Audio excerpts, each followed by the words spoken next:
여러분 안녕하세요. 바이블 스터디. 오늘은 정복시대 후반부인 여호수아서 15장부터 사사시대인 사사기 12장까지의 내용을 함께 살펴보겠습니다. 하나님은 여호수아를 통해 가나안 땅을 점령하게 하셨습니다.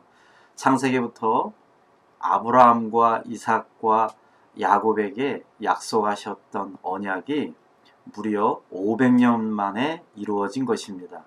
이제 각 지파별로 기업을 물려주게 됩니다.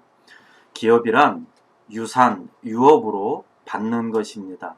우리가 부모가 자녀에게 땅을 물려주는 것처럼 하나님이 아브라함과 이삭과 야곱에게 약속하신 땅을 유업으로 주신 것입니다. 이 12지파에게 땅을 골고루 물려주는데요. 세 가지 원칙이 있었습니다. 하나는 창세기 39장의 야곱의 축복입니다. 야곱이 죽기 전에 했던 12아들에 대한 축복과 저주가 땅 분배에 따라 분배가 되었습니다. 두 번째는 지파별로 사람들의 수가 좀 달랐습니다. 지파의 규모에 따라서 분배가 좀 달랐고요. 그리고 지파 간의 관계, 그러니까 형제의 관계에 따라서 조금씩 차이가 있었습니다. 이 세 가지 원칙에 따라서 땅이 분배됩니다. 어떻게 분배가 되었는가 우리 잠깐 살펴볼까요? 장자인 르우벤은 아버지의 침상을 더럽혔다고 했습니다. 그래서 요당 동편의 땅을 얻었지만 나중에 모압 족속에게 흡수가 됩니다. 둘째 시므온은 네게부 사막 남쪽의 땅을 조금 받았지만 나중에 흐지부지 이 지파도 사라지게 됩니다. 셋째 아들 레위는요, 창세기에서 나누었지만 누이가 강간 사건을 했을 때 세겜 족속을 모두 죽였기 때문에 이들은 기업을 받지 못하고 제사장 직분, 그러니까 하나님께 예배드리는 것에 도움을 주는 직분을 대속 받았습니다. 자, 넷째 유다 지파가 가장 많은 축복을 받았습니다. 지파 수도 제일 많을 뿐만 아니라 사해 옆에 제일 큰 땅을 받았습니다. 야곱이 제일 많이 축복을 해 주었기 때문인데요. 유다 지파는 훗날 다윗의 조상이 되고 예수 그리스도의 조상이 됩니다.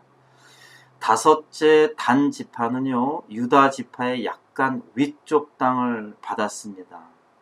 그렇지만 그 아래쪽에 거했던 블레셋이 두려워서 사사기 때 갈릴리 호수 북쪽 땅으로 도망을 갔죠. 여섯째 아들 납달리 지파는 갈릴리 호수 옆에 차지합니다. 갈릴리 하면 여러분 이렇게 많이 들어보셨을 텐데요. 예수님 자라셨던 나사렛 동네가 납달리 지경에 있습니다. 일곱째 아들 갓 지파는 요단 동편 땅을 얻었고요. 여덟째 아들 아셀 지파는 지중해 연안의 좋은 땅을 차지합니다. 아홉째 아들 아사갈 지파는 열째 아들 수블론 지파와 함께 북부 내륙 지방의 땅을 받았습니다. 11번째 아들 요셉은 장자의 축복을 받아 두 지파의 몫을 가집니다. 요셉의 두 아들 중에 므낫세 지파는 요단강 옆에 땅을 받고 에브라임 지파는 여리고 위쪽에 땅을 받았습니다. 사실 요셉은 야곱이 제일 사랑했던 라헬, 그 본처죠. 그 친아들의 11번째 아들 요셉은 12번째 아들 베냐민과 함께 사랑을 많이 받았죠. 그래서 에브라임 지파와 베냐민 지파를 묶어서 땅을 분배받게 됩니다. 베냐민 지파는 나중에 유다 지파의 흡수가 됩니다. 이 지파들이 나중에 먼 날 하나하나 이렇게 형성이 돼서 결국 이스라엘이라는 나라가 형성이 되는 것입니다. 이스라엘 백성들은 기업이 얼마나 대단한지 하나님께 물려받았다라는 것에 굉장히 강했기 때문에 그것을 절대 팔지 않습니다. 남에게 넘기지 않습니다. 하나님께 받은 것이기 때문에 그렇게 기업을 지키면서 살아갔던 것입니다. 자, 이제 여호수아의 임무는 여기까지였습니다. 모세의 후계자로 요단강을 건너 가나안 정복 전쟁을 마치고 아브라함과 이삭과 야곱에게 약속하셨던 기업을 분배했습니다. 여호수아는 죽기 전에 에브라함이 있는 세겜 땅에서 이스라엘 장령들을 다 이렇게 모아 놓습니다. 그리고 선포를 하죠. 아주 유명한 말씀을 합니다. 만일 여호와를 섬기는 것이 너희에게 좋지 않게 보이거든 너희 열조가 강 저편에서 섬기든 신이든 아니면 너희의 거하는 땅 아모리 사람의 신이든지 너희 섬길 자를 오늘날 택하라. 오직 나와 내 집은 여호와를 섬기겠노라. 섬길 것을 강요하지 않고 선택하라고 하는 것입니다. 이에 장로들은 우리는 여호와만 섬기겠습니다 라고 화답합니다. 소위 세겜 언약이라고도 하는데요. 그리고 나서 여호수아는 하나님께 부르심을 받습니다. 여러분, 하나님은요 절대로 상대에게 사랑을 응답을 강요하지 않습니다. 사랑을 하나님이 일방적으로 주시고 자발적인 응답을 기다리십니다. 내가 선택하여 자발적으로 하는 것을 굉장히 중요하게 생각합니다. 완벽한 나의 자유의지로 하나님을 선택하는 거죠. 이스라엘 백성들이 그렇게 선택을 했습니다. 그런데요, 안타깝게도 여호와를 섬기던 장로들이 다 죽고 난 뒤에 이스라엘 백성들은 여호와를 그만 버리게 됩니다. 참 이게 다음 세대에 대한 교육이 얼마나 중요한지를 깨닫게 되는 대목인데요.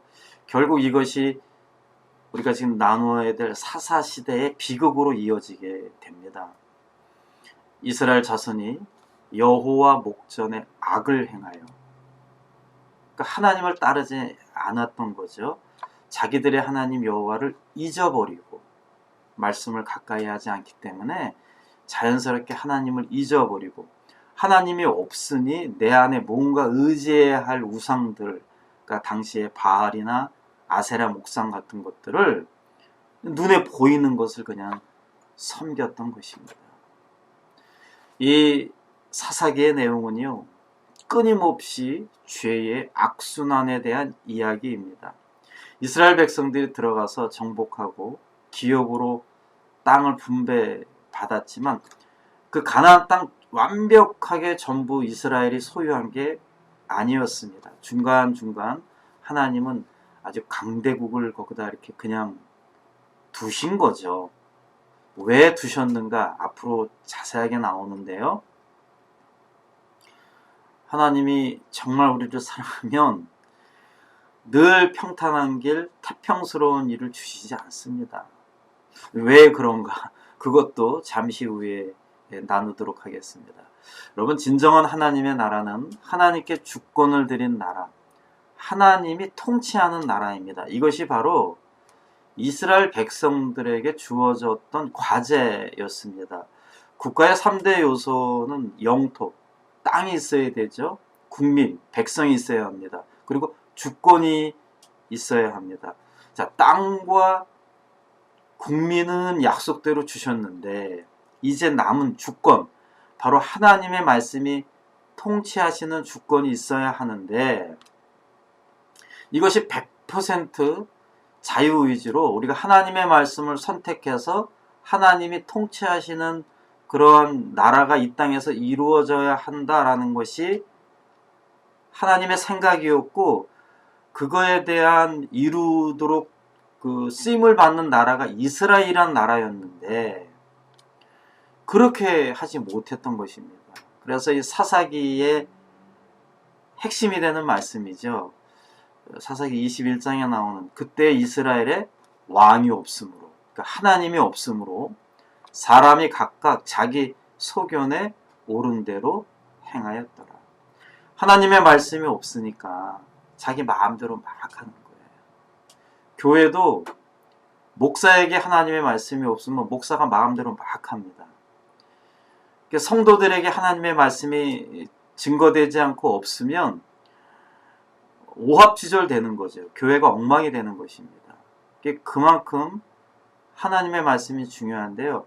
말씀이 없으니까 백성들이 또 정치하는 사람들이 자기 마음대로 자기 소견대로 행하였다라고 하는 것이 이 사사기의 내용입니다. 이 사사기의 기간이 무려 400년간입니다. 400년 동안 죄가 악순환됩니다. 사람들은 자신의 인생에 하나님의 말씀으로 살기를 원하지 않고 그저 자기 생각대로 살아가는 것을 더 좋아했습니다.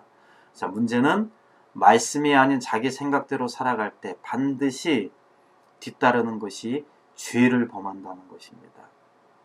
자, 죄를 범하면 하나님은 반드시 그 죄에 대한 징벌을 하십니다. 100%는 아니지만 성경에 보면 90% 이상이 내 살면서 일어나는 많은 것들이 결국은 죄 때문에 일어난다라고 성경은 말합니다. 내 몸이 아프기도 하고 그렇게 좋았던 인간관계에 금이 가기 시작을 하고 괜찮았던 사업이 부도가 나기도 하고 그렇게 말 잘 듣던 자녀들에게 문제가 생깁니다. 이런 것이 다 우리 삶 가운데 다양한 징벌들로 하나님이 사용하시는 것입니다. 처음에는 아프니까 화도 나고 장사가 잘 안 되면 절망도 하고 괴로워하지만 그래서 나중에 나를 원망하고 주변 사람들을 원망하고 하나님까지 원망을 합니다. 그런데 놀라운 것은 그럴 때 결국 결론은 많은 사람들, 정말 대다수의 사람들은 하나님을 찾게 된다는 것입니다. 이렇게도 해보고 저렇게도 해보았지만 결국 아무것도 안 되고 하나님만 해결해 줄 수 있다는 것을 깨닫기 때문입니다. 하나님께 무릎을 꿇고 간절히 부르짖을 때 하나님은 다시 도와주시고 구원해 주십니다. 이처럼 이스라엘 백성들이 자기 소견대로 살아갈 때 하나님은 그들에게 징벌하십니다. 그 징벌하시는 목적이 그들을 미워서도 아니고 이스라엘 백성들이 다시 하나님에게 돌아올 수 있도록 말씀으로 돌아올 수 있도록 다양하게 징벌하시는데요. 그 가나안 땅 곳곳에 아주 강한 민족들을 그냥 그대로 남겨두셨습니다. 어느 목사님이 그러시더라고요. 그 동해에서 어부들이 그 고기를 잡아서 저 서울까지 이동을 하려면 한 2-3시간 걸리잖아요. 그냥 화로 고기만 이렇게 담아가면 그 고기가 서울에 도착할 쯤 되면 다 죽는답니다. 그럼 이제 상품 가치도 떨어지고 고기의 맛도 떨어지는 거죠. 그래서 거기에 그 화로장 안에 아주 그냥 뭐죠? 그게 미꾸라지에 그 비슷한 거를 이렇게 넣는답니다. 그러면 그냥 그 잡아먹히지 않으려고 이렇게 저렇게 살아가서 아주 한국에 그 서울에 도착하면 아주 싱싱하다라는 거죠. 당시에는 고통스럽지만 싱싱하게 살도록 그 환경을 만드는 거죠. 이스라엘 백성들이 조금만 편안하다 싶으면 배부르고 등 따시면 꼭 죄를 짓는 겁니다. 그럴 때마다 하나님은요 무관심하지 않으셨고 그냥 외면하지 않으셨습니다. 주변에 아주 강한 민족으로 이스라엘을 치도록 하십니다. 그러면 전쟁이 일어나면 이스라엘 백성들은 약하니까 당연히 몸과 마음이 아프죠. 그러면 하나님께 부르짖게 됩니다. 도와주세요. 하나님 도와주세요. 그러면 다시 또 하나님이 이들을 긍휼히 여기시고 도와줍니다. 그러면 또 몇 년간 또 편안해집니다. 그러면 또 다시 죄를 짓습니다. 그러면 또다시 하나님은 징벌을 합니다. 이 내용이 무려 400년간 이어진다라고 하는 것입니다. 이렇게 하나님이 정말 말을 안 듣고 자기 마음대로 막 할 때 징벌로 사용해서 전쟁을 일으킬 때 하나님이 구원해 주신다고 하셨잖아요. 백성들이 울고 불고 도와달라고 하니 하나님이 도와주시는데 이때 도와줄 때 리더를 한 명 꼭 세우십니다. 그 리더가 바로 사사입니다. 사사는 젖지, 영어로 젖지, 재판관인데요. 평상시에는 그냥 이렇게 재판관이라는 곳으로 있다가, 그러니까 대리자죠. 왕의 대리자로 있다가 이방 민족이 침입할 때, 전쟁을 할 때 그때는 장군의 역할을 합니다. 평시에는 재판관 제사장으로 또 제사를 드리고 하나님의 말씀을 대언하는 선지자 역할을 했던 사사입니다만 이는 왕도 아니고 왕의 대리자이고 전쟁 시에는 장군의 역할을 했던 거죠. 사사는 세습되지 않습니다. 하나님은 말씀을 멀리하고 죄를 짓게 되면 주변 국가들로 하여금 징벌을 했다라고 했습니다. 그러면 백성들은 부르짖고 백성들이 부르짖으면 하나님은 한 사람을 세우고 그 한 사람, 그 사사에게 성령님을 부어주십니다. 여러분, 사사가 대단한 게 아닙니다. 한 사람이 대단한 게 아닙니다. 나중에 한 사사는 이거를 착각을 해서 나중에 아주 하나님에게 혼나는데요.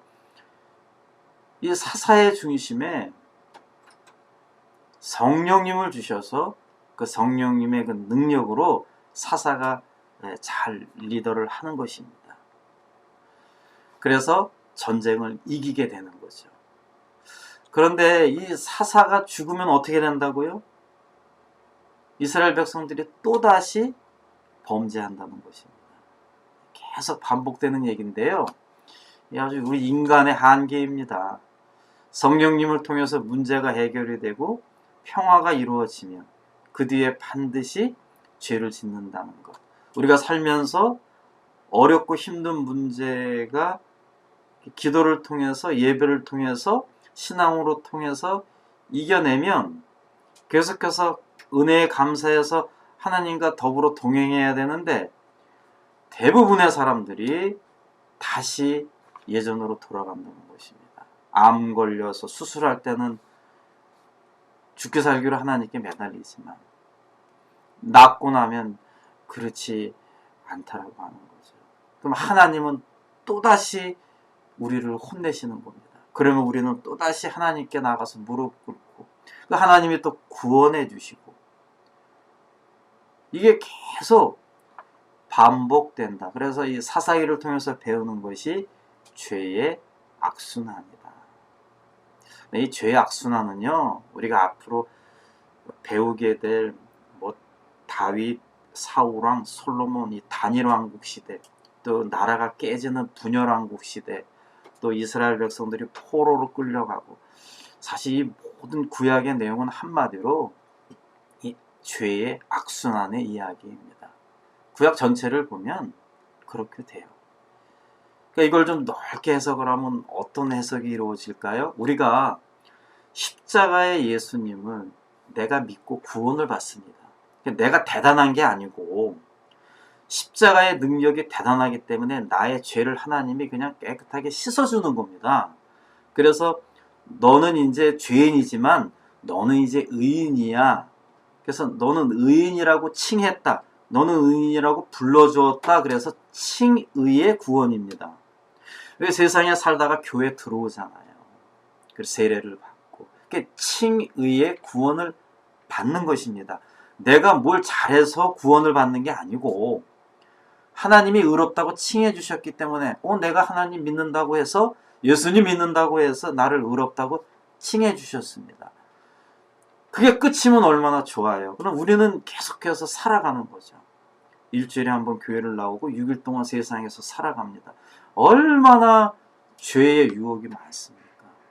그러면 하나님은 그러세요. 이제 칭의의 구원을 받았으니까 의인의 삶을 살아라.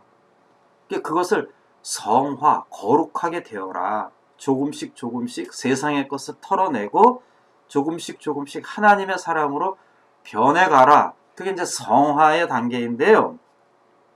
오늘 사사기를 보면 칭의의 구원을 받는 거는 참 어렵지 않지만 성화의 구원, 그러니까 이 구원을 계속해서 이루어져 가는 과정이 얼마나 힘들고 어려운지를 우리는 배우게 되는 것입니다.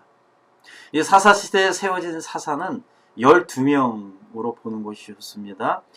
이스라엘 지파가 12지파니까요. 12명이구나 라고 생각하면 되는데, 그렇다고 해서 12지파의 한 지파에서 한 명씩 나온 것이 아니고 아무것도 안 나온 지파도 있고 한 지파에서 2명씩 나오기도 했습니다.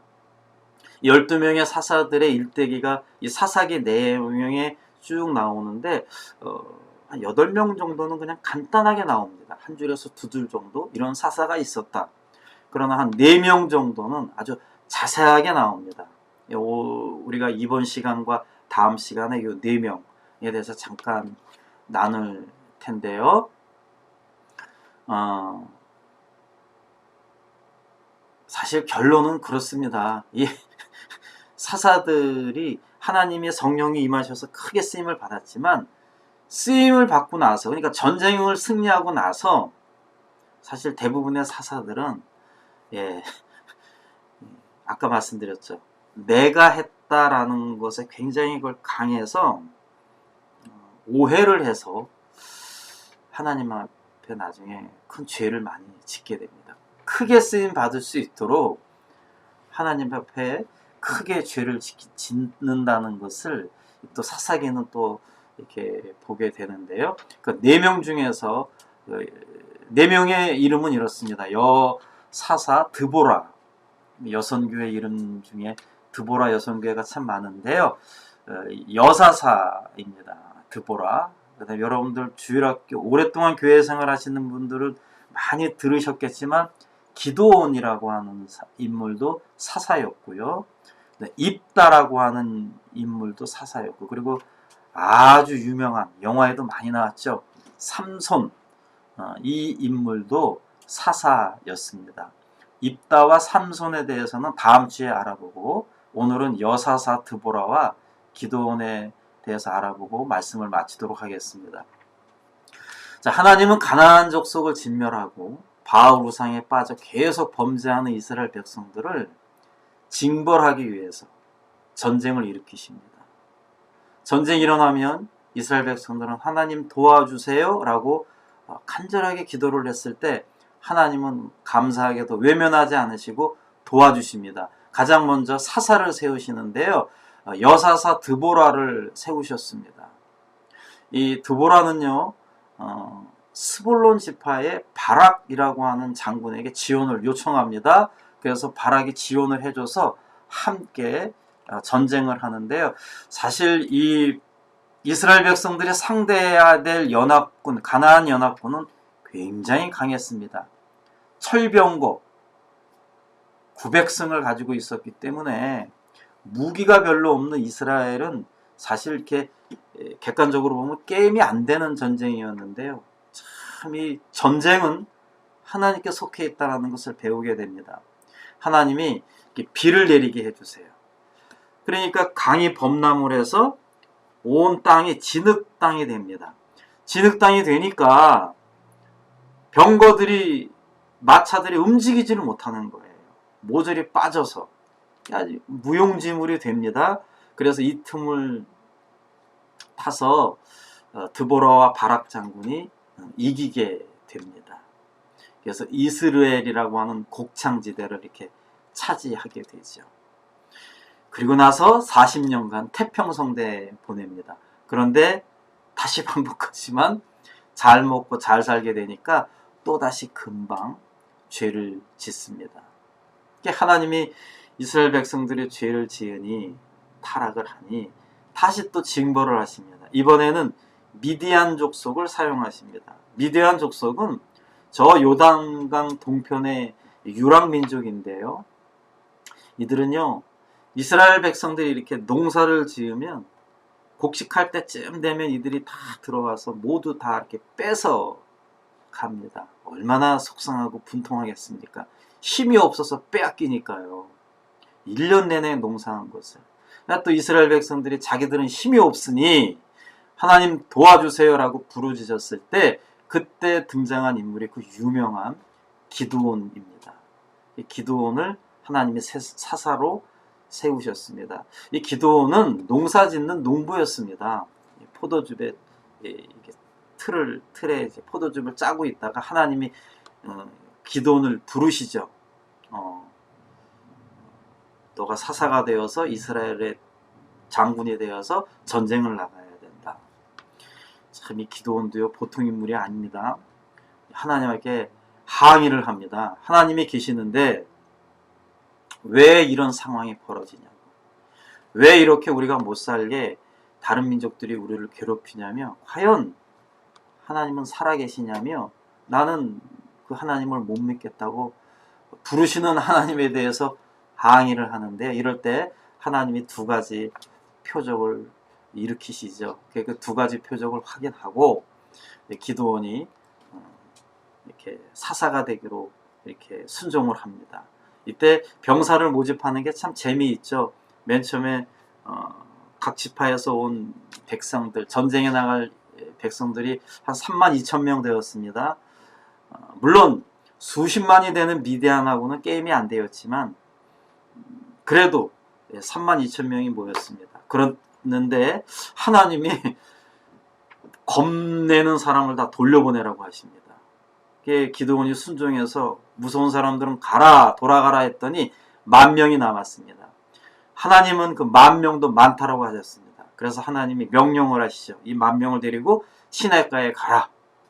시냇가에 가서 물이 흐르니 그때 당시에는 이제 물이 좀 귀했으니까 이 병사들이 막 허겁지겁 물을 마시죠. 이랬을 때 허겁지겁 물을 마시던 사람들은 다 탈락시키고 무릎을 꿇고 손에 이렇게 물을 받아서 좌우 전 뒤를 살피면서 이렇게 물을 마셨던 300명이 딱 뽑혀가지고 이들이 미디안 족속과 싸워서 이기게 됩니다. 그 싸우는 장면도 참 하나님의 방법으로 작전을 세워서 했는데요. 300명이 이렇게 질그릇 항아리에 하나씩 준비시키셨습니다. 그래서 왼손으로는 항아리를 들고 그 안에 횃불을 집어넣고 오른손으로는 나팔을 들게 했습니다. 그리고 한밤중에 이 300명이 이 미디안 군대를 이렇게 포위를 하죠. 그리고 나서 이 항아리를 깨뜨리고 횃불을 막 이렇게 일으켰고 나팔을 불 때 이 한밤중에 그냥 미디안 병사들이 놀래가지고 컴컴하니까 그냥 자기들끼리 막 싸우다가 결국은 이스라엘 백성 기드온의 300용사가 승리하게 됩니다. 여러분, 작전을 세운 것도 하나님이시고 이 질그릇 안에 이 횃불, 이게 바로 성령님을 뜻합니다. 성령님이 이기는 거죠. 이 질그릇, 내가 질그릇이고 이 안에 성령님의 횃불이 들어온 겁니다. 이 질그릇을 어떻게 했다 그랬어요? 깨뜨렸다 그랬어요. 내가 깨지고 이 안에 질그릇으로, 질그릇 안에는 횃불로 있는 불이, 성령님을 뜻하는 불이 나오니까 전쟁에서 이기는 겁니다. 이거는 옛날 고리적, 무슨 옛날 얘기구나 생각하시면 안 됩니다. 오늘도 이런 일이 우리 안에 일어납니다. 나의 이 질그릇이 깨질 때 내 안에 계신 성령님이 일을 하신다. 꼭 여러분들 기억하시기 바랍니다. 이 기드온과 300요사가 전쟁을 하고 이기고 왔으니 얼마나 의기양양했겠습니까? 사람들이요, 기드온 보고 당신이 이제 왕이 좀 되게 해달라고. 우리나라는 왕이 없으니까 자꾸 다른 나라에서 침범하니까 제발 좀 왕이 돼달라고 기드온이 손가락을 칩니다. 아니다. 나는 그것이 아니다. 나는 왕이 아니다. 기드온이 이렇게 권력에 대해서는 손을 내려놨습니다. 그런데 안타깝게도 그 대신 너희들이 그렇게 나를 원한다면 나에게 금과 은을 가지고 와라. 물질에 약했던 거예요. 그래서 백성들이 그냥 그 금과 은을 기드온에게 가져오죠. 사실 금과 은은 항상 성전에 많이 사용을 했는데 이것으로 에봇을 제작합니다. 이 에봇은 이스라엘 백성들이 앞으로 어떻게 행해야 할지 하나님의 뜻을 물어보는 데 쓰였는데요. 그런데 이것을 그만 점치는 데 사용을 합니다. 한마디로 기드온이 타락을 한 것입니다. 물질에 약했고요. 또 한 가지가 기드온은 여자를 많이 두었습니다. 자녀가 무려 70명이라 그랬으니 본초는 물론 첩들을 많이 두었어요. 자녀가 많으면 이렇게 물질이 많고 자녀가 많으니까 당연히 사건 사고가 끊이지 않죠. 이 중에 자녀 중에 아비멜렉이라고 하는 자가 있었는데요. 이거 가만히 보니까 이 친구가 아니 아버지가 백성들이 권력 대통령을 하라 그랬는데 저렇게 안 하니까 내가 해야겠다. 그러면 요 형제 70명을 내가 없애면 내가 왕이 될 수 있겠다라고 해서 이 70명을 전부 다 죽입니다.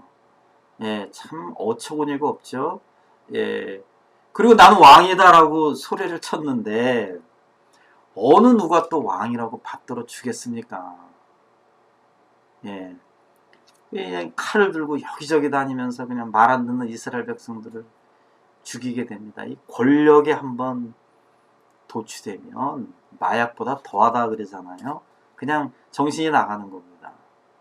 그렇게 여기저기 자기 말을 안 듣는 백성들을 죽이다가 어느 이제 그 처마 밑에 이렇게 앉아 있는데 거기서 누가 한 여인이 이렇게 맷돌을 던지죠.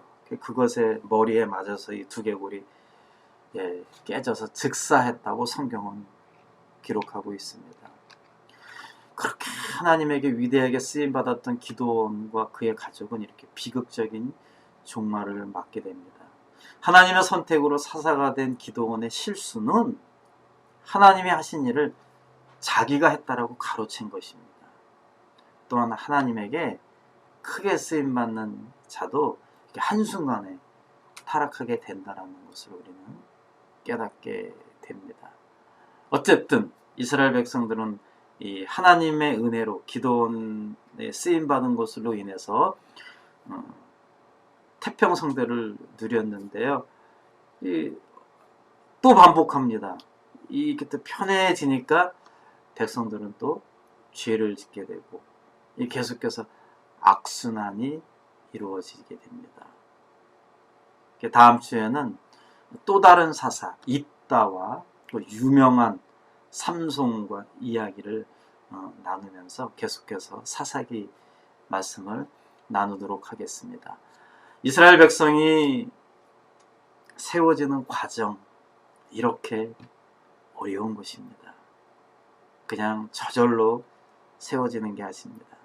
하나님의 나라를 위해서 사용되는 한 사람, 한 민족이 탄생되는 것이 이렇게 어렵다라고 하는 것을 우리는 이 시간을 통해서 배우게 됩니다. 여러분, 하나님이 은혜를 주시고 우리의 삶이 평안할 때 더 신발끈 단단히 매시고 마음의 끈을 단단히 조이시고 하나님을 더 섬겨서 우리는 이렇게 사사기와 같은 반복된 죄의 악순환에 들어가지 않기를 간절히 바라겠습니다. 여러분, 오늘도 감사드리고요. 하나님의 사랑 가운데 평안한 하루 되시기를 바랍니다. 감사합니다.